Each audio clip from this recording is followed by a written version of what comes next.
کھلانے کی، پلانے کی، بیمار ہو جائے تو علاج کی، کپڑا دینے کی، اور اس کا جو پرسنل حق ہے بیوی کا اس کو ادا کرنے کی. یہ نہیں کہ اتنا سونا ہو، اتنی چاندی ہو، اتنے زیورات ہو، اتنے کپڑے ہو تب جا کر نکاح ہوگا، یہ نہیں کہا، بلکہ جو چیز ضروری ہے وہ بتائی. الباعت کے اندر یہ چیزیں شامل ہیں. کتنی؟ کھلانا، پلانا، بیمار ہو تو علاج کرانا، اور کپڑا دینا، اور اس کا پرسنل حق. اگر یہ تم ادا کر سکتے ہو فَلْيَتَزَوَّجْ، تو تم نکاح کر لو. اور اس کے بعد نکاح کا فائدہ بتا دیا.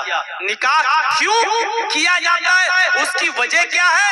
فَإِنَّهُ أَغَضُّ لِلْبَصَرِ وَأَحْسَنُ لِلْفَرْجِ. نکاح کرنے کے بعد انسان کی نگاہیں جھک جاتی ہیں. اغض للبصر، شادی سے انسان کی نگاہیں، نکاح کرنے والے کی نگاہیں جھک جاتی ہیں. مطلب سمجھ رہے ہو اس کا مطلب یہ ہے کہ جب وہ شادی کر لیتا ہے تو دوسروں کی ماں، بہن اور بیٹیوں پر غلط نظر نہیں ڈالتا. شادیاں کرنے سے نگاہیں جھک جاتی ہیں. کتنا صاف ستھرا اور مہذب جملہ استعمال کیا اللہ کے رسول نے. نکاح کرنے سے، شادی کرنے سے نگاہیں جھک جاتی ہیں. نگاہ جھکنے کا مطلب یہ ہے کہ قوم اور سماج کے اندر جو لڑکیاں، جو مائیں، بہنیں، بیٹیاں ہیں، ان کی طرف وہ تاک جھانک نہیں کرتا. فَإِنَّهُ أَغَضُّ لِلْبَصَرِ، شادی کرنے کے بعد نگاہیں جھک جاتی ہیں. دوسروں کی ماں، بہن، بیٹیاں اس کے شر سے محفوظ ہو جاتی ہیں. اور دوسرا فائدہ وَأَحْسَنُ لِلْفَرْجِ، اور شادی کرنے کے بعد نکاح کرنے والے کی شرمگاہ کی حفاظت بھی ہوتی ہے. یعنی پھر وہ غلط جگہ پر منہ نہیں مارتا پھرتا ہے. شادی کے بعد یہ پاکیزہ رشتہ اس کے ساتھ ہو جاتا ہے. میرے ساتھیوں غور کیجئے نکاح پر کتنا ابھارا ہے. ابھی آئیں گی باتیں آگے کہ نکاح میں کیا ہونا چاہیے، اور نکاح میں کتنی سادگی ہونی چاہیے، اور نکاح کے اندر ضروری چیزیں کیا کیا ہیں. اور ہمارے سماج میں 25 سال سے زیادہ کا عرصہ ہو چکا ہے میرے بھائیوں تقریریں کرتے ہوئے، اور پورے بہار میں یہی وہ جگہ ہے جہاں جرجیت صاحب کی سب سے پہلی تقریر پورے بہار میں کہیں ہوئی تھی تو یہی ہوئی تھی تیتواری میں، جب مولانا توحید صاحب نے ہم کو یہاں بلایا تھا. وقت بھی تھا. سوچئے کہ اس دور سے لے کر اب تک کتنا سال کا عرصہ گزر چکا ہے، اور پوچھا جائے تو اتنے سالوں کے عرصے میں ہمارے درمیان چینجنگ کیا آئی ہے، ہمارے درمیان تبدیلی کیا آئی ہے. نہ جہیز میں کمی آئی، نہ شادیوں میں سادگی آئی، بلکہ اس زمانے کے حساب سے جہیز لیا اور دیا جاتا تھا، اور آج کے زمانے میں اس جہیز میں اضافہ اور ہو گیا ہے. اس زمانے میں سائیکل کی ڈیمانڈ زیادہ تھی، آج کے زمانے میں موٹر سائیکل کی ڈیمانڈ، یعنی بڑھا ہے گھٹا ہے. ہمارے ہر سماج اور سوسائٹی میں اس بات پر غور ہونا چاہیے. کیا چیزیں دیکھنا چاہیے لڑکی کے اندر، اور کیا چیزیں دیکھنا چاہیے لڑکے کے اندر؟ آئیے 2 حدیثیں آپ کے سامنے پڑھتا ہوں. پہلے لڑکی کے اندر کیا دیکھا جائے، اور دوسری حدیث لڑکے کے اندر کیا دیکھا جائے. حدیث آپ کے سامنے رکھتا ہوں. تنکح المرأۃ لأربع، لمالها ولحسبها ولجمالها ولدينها فاظفر بذات الدين.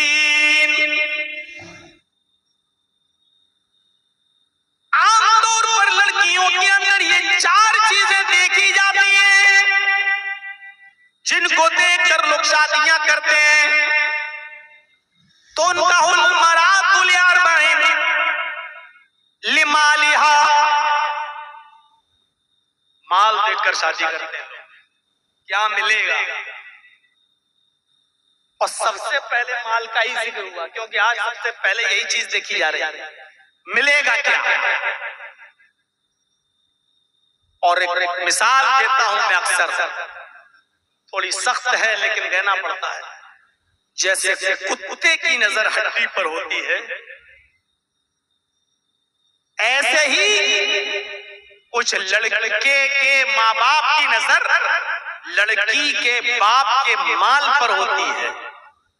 آدمی جتنا زیادہ بوڑھا ہوتا جاتا ہے جتنا زیادہ موت کی طرف جاتا ہے لالچ بھی اس کے اندر بڑھتی جاتی ہے. یحرم ابن آدم یشق منہ الانسان. آدمی بوڑھا ہوتا جاتا ہے لیکن دو چیزیں اس کی جوان ہوتی جاتی ہیں. دو چیزیں اس کی جوان ہوتی جاتی ہیں. الحرص علی المال والحرص علی العمر. اس کی عمر بڑھ جائے یہ اس کو بڑھتا لالچ بڑھتا رہتا ہے اور 2-4 سال جی لوں. الحرص علی المال, مال آ جائے میرے پاس, یہ بھی اس کی خواہش بڑھتی رہتی ہے. تو یہ پہلی چیز بتائیے. لڑکیوں کے اندر عام طور پر لڑکی والے میں 4 چیزیں دیکھی جاتی ہیں. پہلی چیز بتائی لمالہا. کچھ لوگ ہوتے ہیں جو اس کا مال دیکھ کر شادی کرتے ہیں. ہمیں کیا مل جائے گا, جیسے کتے کی نظر ہڈی پر لگی ہوئی. وَلِحَسْبِهَا. دوسری چیز حسب و نسب دیکھی جاتی ہے, کوئی حیثیت نہیں اس کی. دوسری چیز حسب و نسب. میں خان ہوں, لڑکی بھی خان ہے کہ نہیں. میں اعلیٰ خاندان کا ہوں, لڑکی بھی اعلیٰ خاندان کی ہے یا نہیں. میرا اسٹیٹس یہ ہے, لڑکی بھی اس اسٹیٹس کی ہے کہ نہیں. میں اتنا پڑھا لکھا ہوں, لڑکی بھی اتنی پڑھی لکھی ہے یا نہیں. میرا گھر 5 منزل ہے, لڑکی کا گھر بھی اتنا ہے کہ نہیں. حسب و نسب. اور اللہ کے نبی نے فرمایا الا کل شیء من امر الجاہلیت تحت قدمی موزون. خطبہ حجۃ الوداع میں آپ نے فرمایا تھا زمانے جاہلیت کی ساری چیزوں کو میں نے اپنے پیروں سے روند ڈالا, اپنے پیروں سے کچل ڈالا. اب زمانے جاہلیت کی کوئی بھی چیز اب رائج نہیں کی جائے گی. لیکن اللہ کے نبی نے یہ بھی فرمایا اربع فی امتی من امر الجاہلیت لا یترکونہن. 4 چیزیں میری امت کے اندر ایسی ہیں جو زمانے جاہلیت سے آئی ہوئی ہیں لیکن میری امت ان کو نہیں چھوڑے گی. ہے تو وہ گندی, ہے تو وہ بری چیز, لیکن میری امت انہیں نہیں چھوڑے گی. 4 چیزوں کی طرف اشارہ فرمایا تھا اربع فی امتی من امر الجاہلیہ. 4 ایسی چیزیں ہیں جو زمانے جاہلیت کی ہیں, جو جاہلیت کے زمانے سے چلی آ رہی ہیں. میں نے ان کو اپنے پیروں سے روند تو ڈالا لیکن میری امت ان کو چھوڑے گی نہیں, میری امت ان کو ترک نہیں کرے گی. یعنی قیامت تک میری امت کے اندر وہ 4 چیزیں پائی جائیں گی, لیکن یہ میں نے اپنے پیروں سے روند دی ہیں. آپ نے فرمایا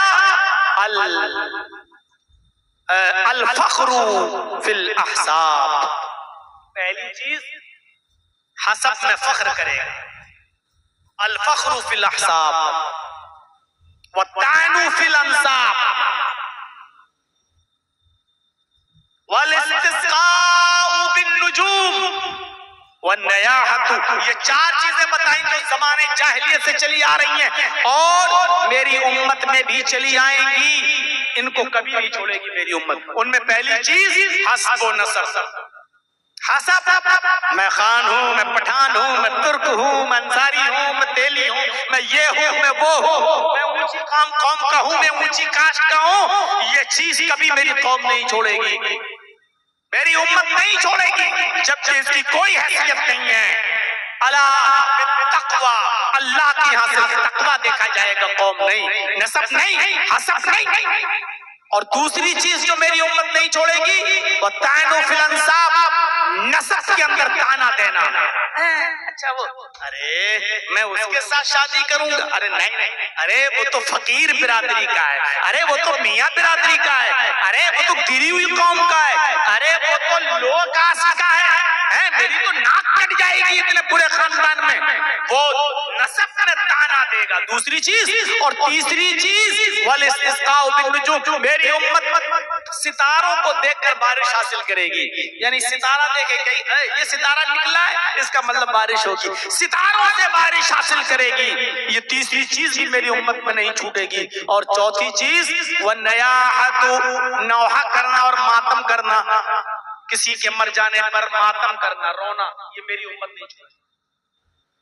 آج بھی دیکھ لیجئے، کسی کا جوان بیٹا مر جائے، چھوٹا بچہ مر جائے، مائیں کھلونے نکال لاتی ہیں، اوڑھ ادھر گئی، کپڑا ادھر گیا، سر سینہ پیٹ رہی ہیں، قریبان چاک کر بیٹا چلا گیا، یہ کھلونے سے کون کھیلے گا؟ روتی ہیں، چیختی ہیں، چلاتی ہیں، قریبان چاک کرتی ہیں، بال نوچتی ہیں.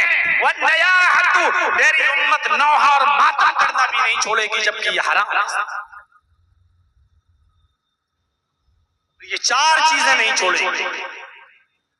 تو والحسد، چار چیزیں دیکھ کر شادی کرتے ہیں لوگ. لڑکی کے اندر لمالہا، پہلی چیز کیا دیکھی جاتی ہے؟ مال. دوسری چیز کیا دیکھی جاتی ہے؟ حسب و نسب. ولحسبها، حسب و نسب. اور تیسری چیز لڑکی کی کیا دیکھی جاتی ہے؟ ولجمالہا، خوبصورتی. خوبصورت کتنی ہے، خوبصورتی دیکھ کر شادی کرتے ہیں. تین چیزیں. اور چوتھی چیز کی طرف اللہ کے نبی اشارہ کر رہے ہیں، وَلِدِينِهَا، دینداری دیکھ کر بھی شادی کی جاتی ہے. چار چیزیں بتانے کے بعد آپ نے فرمایا فَاظْفَرْ بِذَاتِ الدِّينِ، او لوگو دینداری کو ترجیح دو، او لوگو دیندار لڑکی کو اولیت دو، فوقیت دو، اسی کو درجہ دو. یعنی یہ تین چیزیں مت دیکھو. ہاں کسی میں چاروں چیزیں پائی جائیں تو بہت اچھی بات ہے، لیکن ترجیح کس کو دو؟ یہ نہیں کہا کہ خوبصورتی مت دیکھو، یہ نہیں کہا کہ حسب و نسب نہ دیکھو، ٹھیک ہے دیکھو، لیکن اگر کسی کے اندر حسب و نسب نہیں ہے، اگر کسی کے اندر آپ خوبصورتی نہیں ہے، اگر کسی کے اندر لمال، کیا کہا، مال اور دولت نہیں ہے، دینے کی طاقت نہیں ہے، لیکن اگر کوئی لڑکی دیندار ہے تو پھر تین چیزیں مت دیکھو، دینداری دیکھو اور دینداری کو معیار بناؤ. اور اسی دینداری کو دیکھ کر اپنے بیٹے کا نکاح اس بیٹی کے ساتھ، اس لڑکی کے ساتھ کر دو. لڑکی کے اندر دینداری دیکھو. فَاظْفَرْ بِذَاتِ الدِّينِ، دین کو ترجیح دو. حضرت عمر فاروق کا وہ مشہور واقعہ آپ کو معلوم ہوگا. حضرت عمر فاروق رات کی تاریکی میں گشت کر رہے ہیں، رات کے اندھیرے میں نکل کر جا رہے ہیں، دیکھتے ہیں کہ کس کے گھر میں چولہا جلا، کس کے گھر میں چولہا نہیں جلا.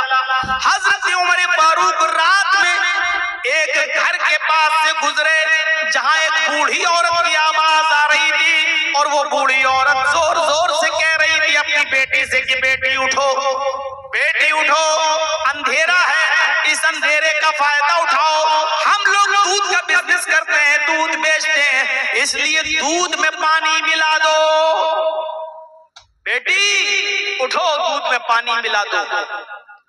وہ بیٹی اٹھتی ہے اور زور سے اپنی ماں سے کہہ رہی ہے کہ ماں میں دودھ میں پانی نہیں ملاؤں گی.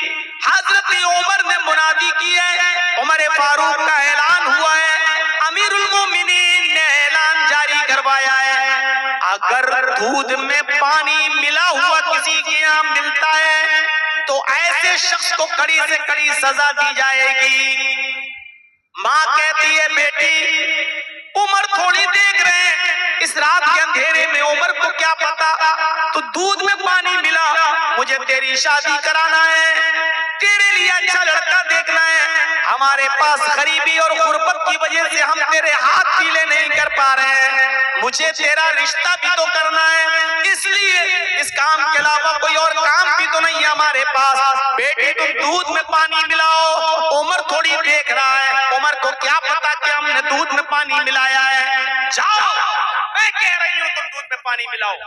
بیٹی چیخ کر کہتی ہے ماں عمر نہیں دیکھ رہا ہے تو کیا ہوا، عمر کا رب تو دیکھ رہا ہے، ہم عمر کے سوال جواب سے تو بچ جائیں گے، لیکن قیامت کے دن اللہ کے سوال و جواب سے کیسے بچیں گے؟ ماں میں دودھ میں پانی نہیں ملاؤں گی، عمر نہیں دیکھ رہا تو کیا ہوا؟ عمر کا رب تو دیکھ رہا ہے۔ حضرت عمر فاروق کے کان میں یہ آواز جاتی ہے ماں اور بیٹی کی۔ حضرت عمر نے اپنے قاصد سے کہا، اپنے ساتھی سے کہا، اس مکان کا نمبر نوٹ کر لو، یہ مکان نمبر نوٹ کر لو، اور صبح جب دربار خلافت میں بیٹھے حضرت عمر، صبح جب دربار خلافت میں بیٹھے حضرت عمر تو ان دونوں کو بلوایا، قاصد کے ذریعے جاؤ اور ماں بیٹی دونوں کو بلا کر۔ قاصد آتا ہے، ماں اور بیٹی دونوں سے کہتا ہے کہ تم دونوں کو حضرت عمر آفس میں بلا رہے ہیں، دربار میں بلا رہے ہیں۔ ماں اور بیٹی دونوں آتے ہیں۔ حضرت عمر نے پوچھا ماں سے، بڑھیا سے، کل تم دودھ میں پانی ملانے کی بات کر رہی تھی، کیا ہوا؟ بڑھیا سمجھ گئی کہ حضرت عمر کو پتا چل گیا، اب مجھے سزا دی جائے گی۔ بڑھیا صفائی پیش کرنے لگی، امیر المومنین، ہاں میں نے دودھ میں پانی ملانے کے لیے کہا تھا، لیکن میری بیٹی نے دودھ میں پانی نہیں ملایا۔ حضرت عمر نے کہا میں یہ بھی جانتا ہوں کہ تیری بیٹی نے دودھ میں پانی نہیں ملایا، میں جانتا ہوں، اس لیے تو تم دونوں کو میں نے یہاں بلایا ہے۔ بتاؤ اس لڑکی کا کہیں رشتہ ہوا؟ اس لڑکی کی کہیں شادی ہوئی؟ کہا نہیں امیر المومنین، مجھ جیسے غریب لوگوں کو رشتہ کہاں ملتا ہے، غریبی نے مجبور کر دیا، اس لیے ابھی اس لڑکی کا رشتہ نہیں کر پائی، میں کر دوں گی جلدی۔ حضرت عمر فاروق نے کہا کہ تمہیں رشتہ دیکھنے کی ضرورت نہیں ہے، میرا بیٹا خالی ہے اور میں اپنے بیٹے کے لیے تمہاری بیٹی کا ہاتھ مانگ رہا ہوں، اس لیے نہیں کہ تم غریب ہو، بلکہ صرف اس لیے کہ تیری بیٹی سے شادی اپنے بیٹے کے ساتھ میں اس لیے کر رہا ہوں کیونکہ تیری بیٹی دیندار ہے، یہ عمر سے نہیں عمر کے رب سے ڈرتی ہے، یہ عمر سے نہیں عمر کے رب سے ڈرتی ہے، اور میں یہی چاہتا ہوں کہ لوگ عمر سے نہیں عمر کے رب سے ڈرنے والے بن جائیں۔ تیری بیٹی کو عمر کا خوف نہیں ہے، عمر کے رب کا خوف ہے، اس لیے میری بہو بننے کے لائق ہے، میرے بیٹے کی بیوی بننے کے لائق ہے، میں نے اپنے بیٹے کے لیے تیری بیٹی کو پسند کیا ہے۔ کہنے لگی مذاق مت کرو امیر المومنین۔ حضرت عمر نے کہا نہیں میں مذاق نہیں کر رہا ہوں، مجھے دیندار لڑکی کی ضرورت ہے، جو دینداری میں نے تمہاری بیٹی کے اندر دیکھی ہے۔ حضرت عمر نے اپنے بیٹے کا نکاح اس لڑکی کے ساتھ کر دیا۔ غور کیجئے، نہ حسب و نسب دیکھا، نہ مال دیکھا، نہ حسن و جمال دیکھا، خوبصورتی دیکھی کہ کچھ نہیں دیکھا، صرف یہ دیکھا کہ وہ لڑکی عمر سے نہیں عمر کے رب سے ڈرتی ہے، دیندار ہے، اللہ والی ہے، نیک ہے۔ حضرت عمر نے اپنے بیٹے کا نکاح اس لڑکی کے ساتھ کر دیا۔ اندازہ لگا سکتے ہیں آپ خیر و برکت آئے کہاں سے آج ہمارے گھروں میں؟ ہم نے دینداری کو معیار بنانا چھوڑ دیا ہے۔ یہ تو لڑکے والوں کو حکم ہے کہ لڑکی کے اندر دینداری دیکھو۔ اب ایک حدیث میں آپ کے سامنے پڑھنے جا رہا ہوں جس میں اللہ کے نبی صلی اللہ علیہ وسلم لڑکیوں والوں سے کہہ رہے ہیں، آئے لڑکیوں والوں، تمہارے پاس جب کوئی دیندار لڑکے کا پیغام آئے تو اس پیغام کو تم رائے گا اور بیکار نہ جانے دینا، تمہیں بھی دیندار لڑکے کے ساتھ اپنی بیٹی کا نکاح کرنا ہے۔ اذا خطب الیکم من ترضون دینہ وخلقہ،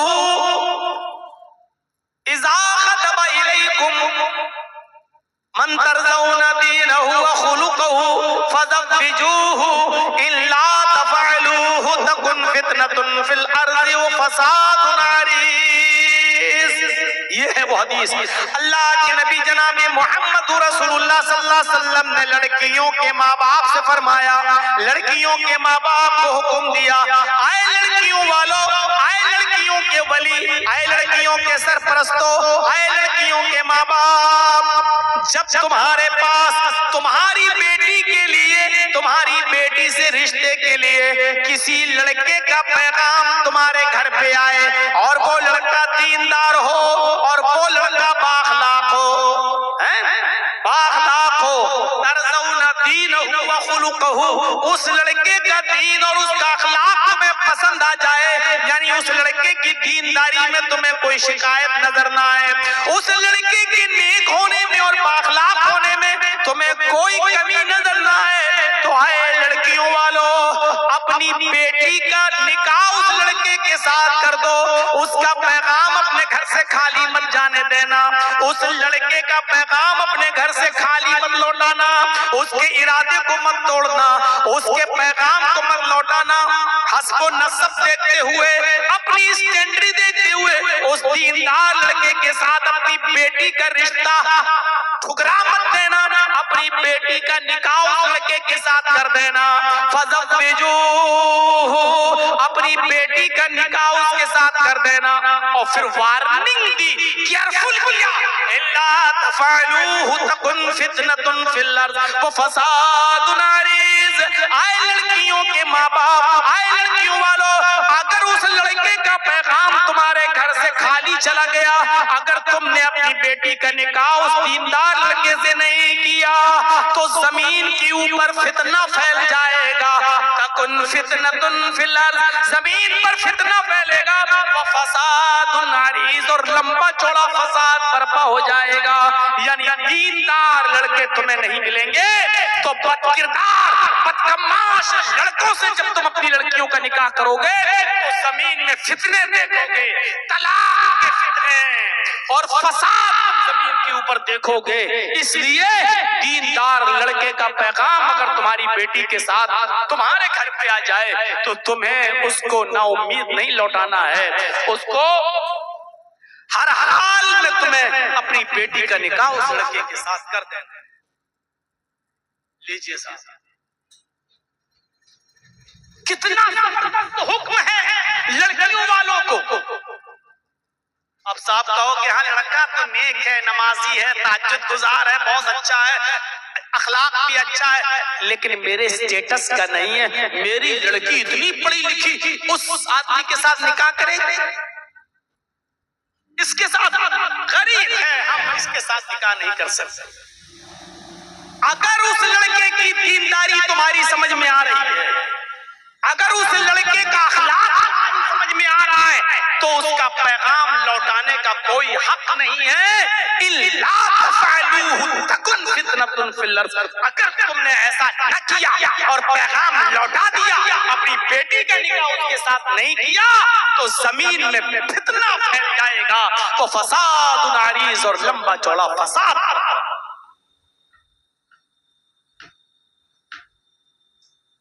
ہر مسلمان کو غور کرنا چاہیے، یہاں جو بیٹھے سب کو، اور جہاں تک میری آواز جائے، کیا ہم تو چاہتے ہیں کہ جہیز نہ دے میری بیٹی، لیکن بیٹی والا کیا یہ بھی چاہتا ہے کہ دیندار لڑکا مل جائے ہمیں،